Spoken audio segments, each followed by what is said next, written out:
안녕하십니까. 신의기대 국방TV 시큐리티 뉴스입니다. 자, 오늘도 아주 중요한 안보 소식 알아보겠는데요. 특히 이스라엘 상황, 우크라이나 상황, 그리고 우리 한국 방산 소식 같이 알아보도록 하겠습니다. 이스라엘에서 시리아가 이스라엘을 압박하기 위해서 과거 이스라엘하고 여러 번 전쟁을 했던 그 최선봉 부대죠. 제1군단의 가장 강력한 전차 기갑 사단이 이스라엘 쪽으로 아주 위협적으로 전개를 했는데 그걸 이스라엘이 두고 보지 않고 그냥 폭격해버려서 완전히 그냥 대폭발이 일어나 버렸습니다. 어떤 상황, 어떤 전략, 앞으로 전망 어떻게 될 건지 보겠고, 그리고 제가 우리 시큐리티 뉴스를 통해서 알려드렸지만 푸틴 대통령이 미그 31K 전투기에 킨잘 미사일, 극초음속 미사일 장착해서 흑해 남부에서 상시 초계를 돌려서 키프로스 앞에서 시리아를 압박하는 미 항모전단 공격할 준비해 라고 했죠. 그런데 그걸 황당하게도 크림반도에 배치했다라는 소식까지 알려드렸는데 그걸 우크라이나가 가만두지 않고 그 비행장 그냥 폭격해버렸습니다. 미그 31 사라졌겠죠. 푸틴의 명령 못 지키게 되겠죠. 어떤 내용인지 같이 보도록 하겠습니다. 첫 번째입니다. 사우디아라비아를 국빈 방문한 윤석열 대통령을 전례 없는 파격 의전으로 극진히 대접한 사우디가 조만간 대규모 한국산 무기 구매 계약을 발표할 것이라는 관측이 쏟아지고 있습니다. 몇 가지 전제 조건이 있는데 사우디에서 천문학적 잭팟이 터질 수도 있을 것 같습니다. 사우디의 극진한 환대를 받으며 국빈 방문 일정을 마친 윤석열 대통령이 다음 행선지인 카타르에서 주요 일정을 소화하고 있는 가운데 현재 우리 정부와 사우디 간의 대규모 무기 거래 협상이 마무리 단계에 진입했다고 정부 관계자들을 인용해서 복수의 외신이 10월 24일 보도했습니다. 윤 대통령의 순방 일정에 동행하고 있는 김태효 국가안보실 1차장에 따르면 방공무기, 화력무기 등의 다양한 분야에서 양국 간 대규모 방산협력 논의가 거의 마무리된 것으로 전해졌는데요. 사우디는 일회성 거래가 아닌 장기적이고 체계적인 방산협력을 요청해 왔습니다. 사우디는 지난 2017년 실권자 빈 살만 왕세자의 지시에 따라 국영 방산기업 사미를 설립하고 오는 2030년까지 전체 무기구매 예산의 50%를 국산 무기 조달에 쓰겠다는 계획을 천명한 바 있는데요. 이 때문에 한국이 기술 협력을 제공하고 사우디가 현지에서 무기를 생산하는 방식의 방산협력이 가장 유력한 거래 형태로 거론되고 있습니다. 사우디가 도입을 희망하는 무기는 전술탄도탄 요격 능력이 있는 천궁2와 주요 전략시설 근접 방호를 위한 비호2, 기존의 노후 화력 체계를 대체하기 위한 천무 다련장 로켓과 K9 자주포 등인데요. 사우디는 노후 전차와 장갑차 대체 소요도 가지고 있어 이 분야에서의 협력도 유력하게 거론되고 있습니다. 빈 살만 왕세자는 최근 사우디와 서방 세계의 관계가 악화되고 있음에도 불구하고 윤 대통령에게 한국은 가장 믿음직한 동반자라고 칭송하며 파격적인 의전으로 극진하게 환대했는데요. 부디 이번 방문을 계기로 한국 방산의 중동 교두보가 마련될 수 있게 되기를 기대하겠습니다. 우리 윤석열 대통령이 사우디를 방문했을 때 마치 시진핑을 환대하듯이 그런 스타일로 환대를 했죠. 그런데 또 그보다 또 더했던 게 윤석열 대통령에게는 직접 연비관을 찾아와서 빈 살만 왕세자가 직접 자가 운전을 해서 이렇게 같이 아주 프렌들리한 모습을 보여주는 등 굉장한 파격적인 의전을 했습니다. 그 이유가 뭐냐? 우리 한국이 중요하다. 중요한 건 인정해요. 그런데 마치 을이 갑에게 하는 것처럼 이런 환대를 했다. 도대체 우리가 무슨 갑이냐? 자, 사우디가 빈 살만 왕세자의 지시에 의해서 사미라는 국영 방산 업체를 설립하고 2030년까지 사우디에서 구매하는 모든 무기의 50%를 국산화하라. 국내 생산으로 돌려라. 라고 지시를 내렸습니다. 그러면 여기 왕국이기 때문에 왕의 지시를 따라야 되죠. 그런데 그 지시를 따르려고 하면 또 빈 살만도 자신의 어떤 그 의지를 실현하려고 하면 도와주는 나라가 있어야 되는데 지금 유럽 국가들은 가스쿠지 사건 때문에 안 되죠. 또 미국하고 관계가 완전 틀어졌죠. 그렇다고 중국하고 이 무기체계를 돌아서려고 하니까 이 무기체계 한번 사면 수십 년 아닙니까? 수십 년이 그냥 걷잡을 수 없이 해결이 안 될 것 같고 그래서 중국까지는 못 가겠는데 유럽은 안 도와주고 싫다고 그러고 미국은 완전히 지금 꼴도 보기 싫고 어떡하냐. 그러면 이 미국과 나토 무기 체계와 호환도 되고 그리고 미국이 또 서방 세계가 싫어하지도 않고 그리고 중국도 아니고 그런 나라가 어디냐. 그런데 이 싸움에서 50%의 무기를 국내 생산할 수 있는 그런 정도의 종합적인 방산 능력을 가진 그래서 기술 지원해주고 뭐 부품 공급도 해주고 이럴 수 있는 나라가 어디냐. 독일, 영국, 프랑스 하면 좋겠는데 지금 안 해주지. 그러면 어디냐. 한국이다 라는 거죠. 그래서 한국에게 그런 극진한 환대를 해준 것이 아니냐 이런 것들이 이제 종합이 돼서 라는 건데 현재 사우디는 이렇게 천무 다른장 로켓 시스템을 사용하고 있어요. 그래서 뭐 김태효 안보실 1차장이 화력 체계, 방공 체계 등등 이야기했지만 천무를 뭐 더 쓸 수도 있고 그리고 이 사우디의 군사력을 보면 구형 자주포 M109 초기형을 비롯한 구형 자주포가 한 1000문 정도 돼요. 그래서 K9 자주포를 이 현지에서 라이센스 생산, 기술 이전 생산을 할 수 있는 최대 수요가 한 1000문 정도 된다라는 가능성이 있고 그리고 또 우리 K2 흑표 전차 있죠. 그 K2 흑표 전차를 또 여기 사우디에 판매할 수도 있는데 그 대체 소요가 지금 이 사우디가 M60 전차 아주 구형이죠. 그 M60 전차가 660대 있습니다. 그리고 프랑스제 AMX30 전차 250대 있으니까 이거 두 종류만 하더라도 900여 그리고 이 M1 전차 중에서 M1A2 말고 M1A1 전차도 있어요. 30년 됐죠. 그런 거 해서 1000대 이상의 전차 소요도 있고 또 장갑차도 보병 전투 장갑차 그러니까 우리 AS-21 레드백으로 한번 노크를 할 수 있는 보병 전투 장갑차가 브래들리 지금 도입한 지 한 30년 됐는데 이게 400대가 있어요. 그리고 프랑스의 AMX-10P 이게 또 300대 정도에서 보병 전투 장갑차 소요가 한 700대 되고 그리고 보병 수송 장갑차 M113 엄청나게 구형이죠. 이게 또 한 3000대 돼요. 그러니 우리 한국 방산이 어마어마하게 여기에 각광받을 수 있다라는 거고 기술 이전 의지만 있다면 이제 이겁니다. 자 그러면서 후티 반군이 탄도미사일을 뭐 아람코 유전에 쏘고 정유시설에 쏘고 하고 할 때 자기들이 패트리어트 2, 패트리어트 3 탄이 부족하니까 미국에게 좀 더 요청했어요. 좀 달라. 그러니까 미국이 안 줬어요. 우리도 없어 하고 안 줬어요. 그리고 있던 사드, 있던 패트리어트 3까지도 철수시켜버렸어요. 미국에게 완전히 빡쳐버렸죠. 그래서 야 우리가 살려면은 방공무기를 자체 생산해야 되겠구나 라고 생각한 거죠. 그 방공무기 한국의 천궁2 생산하면 되는 겁니다. 그리고 또 이번 우크라이나 전쟁 봤을 때 뭐 드론 어디서 출몰해서 들이받아버리지 않습니까? 그러니까 드론을 효과적으로 요구할 수 있는 야전 방공체계 우리 BO2 자 이런 거 대규모로 구입할 수 있으니 정말 어마어마한 그런 잭팟이 터지지 않을까라고 생각을 합니다. 두 번째입니다. 시리아 지역의 친이란 민병대가 대규모 부대를 편성해 이스라엘 국경 지역으로 몰려들고 있는 가운데 시리아 정부군의 움직임도 심상치 않습니다. 골란고원 지역에 시리아군 최정예 기갑사단이 집결 중이라는 첩보가 입수되자마자 이스라엘이 이 기갑사단의 지휘부를 타격했다는 소식입니다. 이스라엘이 현지 시각 10월 24일 야간 대규모 공군력을 동원해 시리아 남부 지역에 대한 대대적인 공습 작전을 실시했으며 이 공습으로 국경 지역에 전진 배치된 시리아 정부군 제5기갑사단 지휘부가 초토화됐다고 현지 오신트 소식통이 리포트했습니다. 현지 시각으로 10월 24일 자정이 좀 안 된 시간에 실시된 이번 공습은 골란고원에서 약 42km 떨어진 이즈라 정착촌 인근에 집결한 제5기갑사단 지휘부에 대한 타격이었는데요. 이스라엘은 수십 대의 전투기를 동원해 이 일대에 맹렬한 폭격을 가했습니다. 먼저 출격한 전투기들이 시리아 육군 제1군단을 지원하는 방공부대들의 레이더 사이트들을 파괴했고 이후 출격한 전투기들이 공대지 미사일로 제5기갑사단의 지휘소와 병력 집결지들을 공습했습니다. 제4차 중동전 당시 시리아군 선봉이었던 이 부대는 T-72 전차를 주력으로 약 200여 대의 전차를 주축으로 하는 1개 기갑여단과 3개 기계화 여단, 1개 보병여단, 1개 포병연대가 핵심 전력인데요.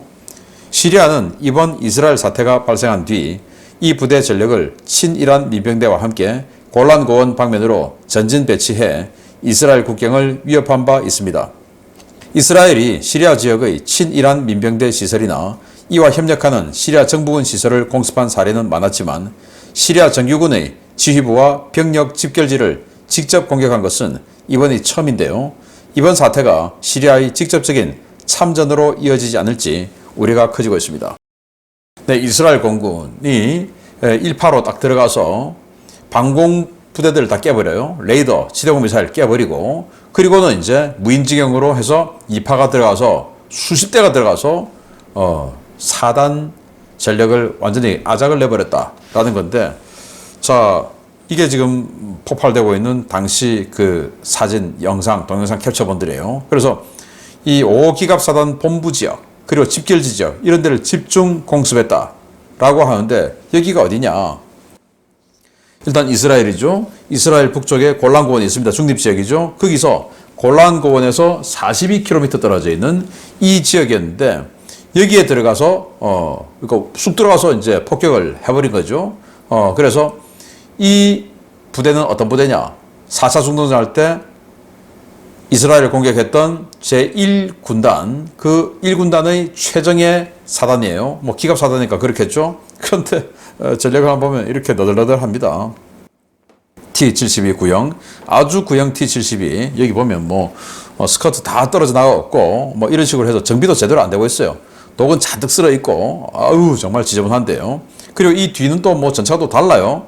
제가 봤을 때 T-62 같은 데다가 이렇게 덕지덕지 뭔가를 갖다 붙인 이런 전차 같아요. 그리고 뒤에 이제 BMP-1 보병 전투장갑차, 그리고 그 뒤는 쉴카 야전 방공 시스템이죠. 대공포.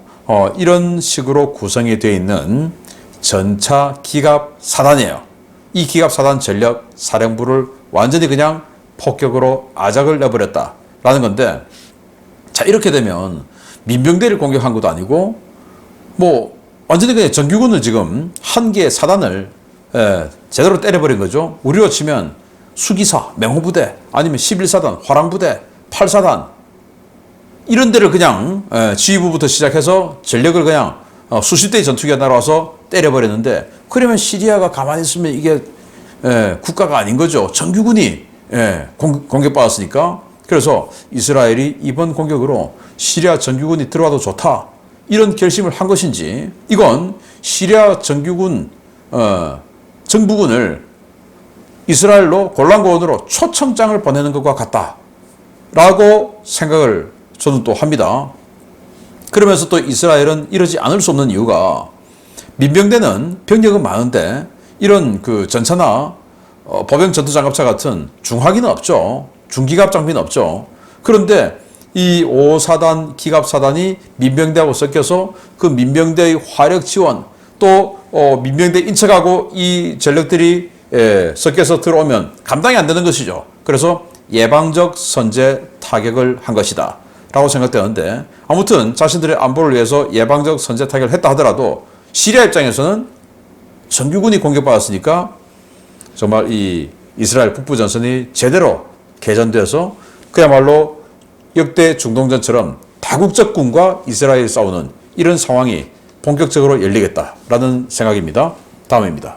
지중해의 미 항모전단을 견제하라는 푸틴의 특명을 받아 크림반도에 전진 배치된 러시아 항공우주군의 전략자산 미그 31과 킨잘 발사 부대가 우크라이나군의 공격을 받았다는 소식입니다. 예견된 참사인데, 이번 공격으로 과연 미그 31이 파괴됐을지 여부에 관심이 쏠리고 있습니다. 러시아가 흑해 중립수역 전략 초계 임무를 천명하며 극초음속 미사일 킨잘 발사 플랫폼인 미그 31K를 전진 배치한 크림반도 벨벳 공군기지에서 현지 시각 10월 24일 대규모 폭발이 식별되었다고 미하일 라즈보자예프 세바스토폴 주지사가 현지 시각 10월 25일 밝혔습니다. 러시아가 임명한 라즈보자예프 주지사는 세바스토폴 북부 비행장에서 적어도 한 건의 폭발이 발생했고 그 규모가 상당했다라고 전하며 현재 그 폭발의 원인과 정확한 발생 장소를 파악하고 있다라고 밝혔습니다. 라즈보자예프 주지사가 밝힌 세바스토폴 북부 비행장은 벨벡 공군기지를 의미하는데요. 이곳은 지난주 블라디미르 푸틴 러시아 대통령의 특명을 받은 미그 31 전력들이 전진 배치된 곳입니다. 푸틴 대통령은 현지 시각 10월 19일 동지중해에서 중동 지역을 위협하고 있는 미국의 항모전단에 대한 가시적 억제력을 보여주겠다며 킨잘 발사 플랫폼을 전진 배치하고 흑해 중립수역 상공에서의 전략 초계를 정례화하라고 지시했는데요. 해당 지시 직후 러시아는 벨벡 기지에 최소 4대의 미그 31을 배치했습니다. 벨벡 기지에 배치된 미그 31은 킨잘 발사 플랫폼인 미그 31K 2대와 이들을 엄호하기 위한 장거리 공대공 전투용 미그 31 BSM 2대로 확인됐는데요. 24일 야간에 폭발해서 이들 전력이 파괴됐는지 여부는 아직 확인되지 않았습니다. 이와 관련해 트렌트 텔렌코 전 미 국방부 정보분석그룹 섹션 22 분석관은 우크라이나가 지대지 미사일로 벨벡을 공격한 것으로 보인다는 분석을 내놨는데요. 중동 사태를 두고 힘자랑 좀 하려던 푸틴, 이번 사건으로 또 한 번 체면을 구기게 됐습니다. 네, 푸틴이 심정지 되어서 침대에 쓰러져 있었다, 이런 게 있었는데 일단 아직은 확인되지 않은 상황이고, 푸틴이 19일 지금 이 미국 제라드 포드 항모전단이 시리아 앞에 와서 압박하고 있으니까 시리아 알 아사드 제 똘만인데 제가 지금 무섭다잖아. 그러니까 아사드 제 좀 지원해줘. 그러니까 이 미그 31K에다가 킨잘 이거 달아가지고 흑해 남부 지역에서 즉 제라드 포드 항모전단 타격권 안으로 들어가서 계속 압박 좀 해. 그래야 포드 전단이 아사드 제 가만둘 거 아니야. 이제 이렇게 된 겁니다. 자, 그런데 문제는 어제 주지사가 폭발이 일어났어 하고는 여기에 폭발 일어났다고 한 겁니다. 이게 어디냐? 비행장입니다. 제가 이거 벨벡 비행장에 미그 31이 최소 4대가 들어왔네 라고 알려드렸죠. 4대가 들어왔는데 그 4대가 미그 31K인지는 다 알 수 없었으나 그렇게 들어왔다 라고 위성사진에 공개가 됐는데, 그러면 여기는 오데사에서 295km, 그러면 우크라이나가 가진 넵튠이라든지 또 에이테킴스라든지 물론 여러 가지 타격 자산으로 공격할 수 있는 데인데 이거 반드시 공격할 텐데 괜찮겠나? 바보 아닌가? 이런 말씀을 드렸었죠. 그런데 그러자마자 공격을 했는데 그 이유는 또 뭐냐? 러시아 자기네들이 자랑하느라고 위치를 공개를 해버렸어요. 자, 여기 보시면 즈베즈다 뉴스, 이게 우리로 치면 국방TV, 국방뉴스예요. 국군방송. 여기에 우리 지금 미그 31 이렇게 우리 푸틴 대통령의 지시에 따라서 기지 배치했어 하고 쫙 보여주는데, 기지 생긴 거, 활주로 생긴 거, 관제탑 생긴 거 보면 여기 어딘가 다 알죠. 워싱턴들 다 알죠. 그러니 여기 벨벡인데 하고는, 자, 여기 이 미사일 장착했어요. 이건 킨잘 아니에요. 이건 뭐냐? P-37이라고 하는 아주 오래된 구형 공대공 미사일인데, 이건 전투기 공격하고 이런 능력도 없어요. 이거는 과거 냉전시대 때 먼 거리에서 미국의 폭격기를 쏘든지 아니면 미국의 조기경보기 또는 공중급유기 이런 거 공격하는 그런 둔중한 미사일입니다. 300km 날아간다는 그런 미사일 달고 어쨌든 공대공 미사일 있어 하고는 보여주는데, 저희들 같은 사람 눈에는 참 저런 것도 미사일이라고 달고 나오냐, 이제 이런 생각이 드는 건데, 어쨌든 자랑하느라고 자 이거 보여주는데 이거 2대, 그리고 킨잘 장착 2대, 그래서 4대가 배치가 됐는데 2대는 킨잘, 2대는 그 킨잘을 엄호하는 똑같은 미그 31인데 이 R-37 장착한 이 버전이더라 라는 거예요.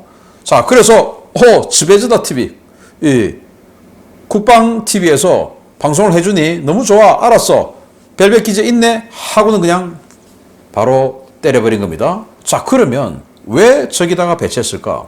자기네들이 주장하는 대로는 이 미그 31은 720km의 전투행동 반경을 가진다고 하는데, 여기 지금 키프로스 남쪽, 서남쪽 여기에 제라드 포드가 있다고 그래요. 근데 이 동쪽에는 시리아가 지금 겁나는 거죠. 그래서 이 제라드 포드를 압박하기 위해서 제라드 포드의 사거리로 들어가야 되는데 여기서는 안 되는 거예요. 왜? 뭐니까? 1,200-300km 되니까. 그래서 1,000km 정도까지 들어오려면 이 지점으로 와야 되는 거예요. 이 지점으로 오려고 하니까 크림반도에서는 350km, 근데 소치 지역, 이 지역에서 들어가려고 하니까 750km. 안 되는 겁니다. 왜? 킨자리 4.3톤. 워낙 무거우니까. 그거 달고는 못 가는 거예요. 그래서 푸틴 최고 저놈이 야, 미그 31에다가 킨잘 달아서 얘들 압박 좀 해.